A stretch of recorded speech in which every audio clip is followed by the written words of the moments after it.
Hello friends, আপনাদের সাথে share করতে চলে আসলাম খাসির মাংসের রেসিপি নিয়ে। আমি আজকে আপনাদের সাথে শেয়ার করব আলু দিয়ে ঝোল রান্না করব সেটাই। আমি এখানে 1.5 কেজির মতো খাসির মাংস নিয়েছি। বড় বড় পিস করা আছে এখানে। বড় বড় পিস করে এনেছিলাম বাজার থেকে। ওইভাবে আমি আর পিস করিনি। এখানে কলিজাও আছে সাথে।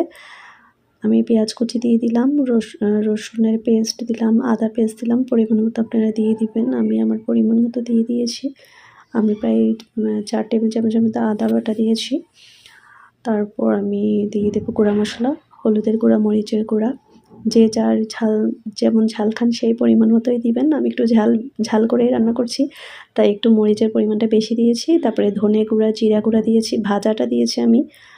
আপনারা চাইলে ভাজাও দিতে পারেন, আবার এমনিতেও দিতে পারেন। তারপরে লং দিয়েছি, এলাচ দিয়েছি, তেজপাতা, দারুচিনি দিয়েছি, আর একটা বড় এলাচ দিয়েছি, আর একটু জয়ত্রী দিয়েছি, আর একটা স্টার হানি দিয়েছি।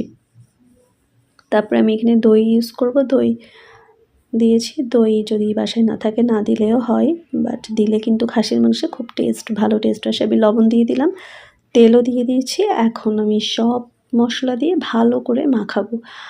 এটা কিন্তু হাতে মাখিয়ে যেহেতু বসাবো, ভালো করে কিন্তু মাখাতে হবে। মশলার সাথে মাংসটাকে ভালো করে মেখে, যদি পারেন 1 ঘন্টা রেখে দিতে পারেন, আধা ঘন্টা 1 ঘন্টা। আর যদি সময় না থাকে মেখে বসিয়ে দিতে পারেন। আমি মাখিয়েই বসিয়ে দিয়েছি। আমি একটু এখানে মাংসের মশলা ইউজ করেছি, হালকা অল্প, বেশি না। এখন ভালো করে নাড়াবো, নাড়িয়ে ভালো করে কষাবো। খাসির মাংস সবাই জানেন ভালো মতো কষাতে হয়। আসলে এটা তো বলার কিছু নেই, অনেক ভালোভাবে কষাতে হয়। আমি অন্যদিকে আলুগুলো ভেজে নিচ্ছি।